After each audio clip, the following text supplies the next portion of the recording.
இத்தனை கோடி ரூபாய் சொத்தை விட்டுட்டு இத்தனை கோடி ரூபாய் ஜெயிச்சிட இதை விட்டுட்டு எங்களுக்காக தான் வராரு. கண்டிப்பா செய்வார். பெண்களுக்கு முதல்ல பாதுகாப்பே கிடையாது. பெண்கள் தனியா நடமாடவே முடியல. அதுக்காகவே முக்கியமா நாங்க போடுவோம். அவர் முன்ன பெண்களுக்கு தான் பாதுகாப்பு தரேன்னு சொல்றாரு. அதுக்காகவே நாங்க மெயினா அவருக்கு தான் போடுவோம். கண்டிப்பா 2024 விஜய் சிஎம் ஆயிடுவாருங்களா? ஆவார். நாங்களாம் மக்கள் முடிவு எடுத்தா ஆவார். நாங்களாம் முடிவு எடுத்துருக்குறோம். ஆவார், கண்டிப்பா ஆவார். நிச்சயமா சொல்றோம் ஆவார். அவர் தான் வருவார். விஜய்க்கு தான் போடுவோம் நாங்கள். எந்த இடத்துக்கு ஒரு விடிவு காலம் பிறக்கணும் ஒரு நம்பிக்கை இருக்குது எங்களுக்கு.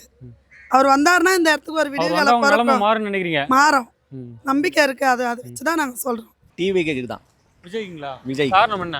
ஒரு மாற்றம் மட்டுமே. 50 வருஷமா அவங்க ஆட்சி ஆனதான்றாங்க, 75 வருஷமா வந்து இவங்க ஆட்சி ஆனதான்றாங்க. ஆனால் தமிழ்நாடு இன்னமும் தமிழ்நாடு அப்படியே தான் இருக்கு. எந்த மாற்றமும் இல்லை. இந்த வாட்டி ஒரு மாற்றம் வரட்டும்னா டிவிக்கு போடலாம், விஜய்க்கு போடலாம். அதிமுக திமுக யார் ஆண்டும் உங்க நிலைமை மாறல, அப்படியே இருக்கீங்க. அப்படியே தான் கிடைக்குது. அதிமுக வந்து அவங்க இஷ்டத்துக்கு அவங்க ஆடுறாங்க, இவங்க இஷ்டத்துக்கு இவங்க ஆடுறாங்க. ஏதாவது ஒரு புது கட்சி வந்தாக்கா நம்ம ஒத்துழைக்க வேண்டியதுதான். மாற்றத்தை கொண்டாந்தாக்கா அவங்க நல்லது பண்றாங்களா கெடுத்து பண்றாங்க. வர வச்சு பார்ப்போம். ஒரு வருஷம், ஒரு 5 வருஷம் அது வந்தா நல்லது தானே. அது நியோமேட்டின் ஹேர் growth லோஷன். இது சாதாரணமான ஹேர் ஆயிலை விட பல மடங்கு வேகமா ஊடுருவி முடி கொட்டுறது, அடர்த்தியின்மை, சிறுவயது வழுக்கை போன்ற பிரச்சனைகளை தடுத்து முடி அடர்த்தியா வளர உதவுது.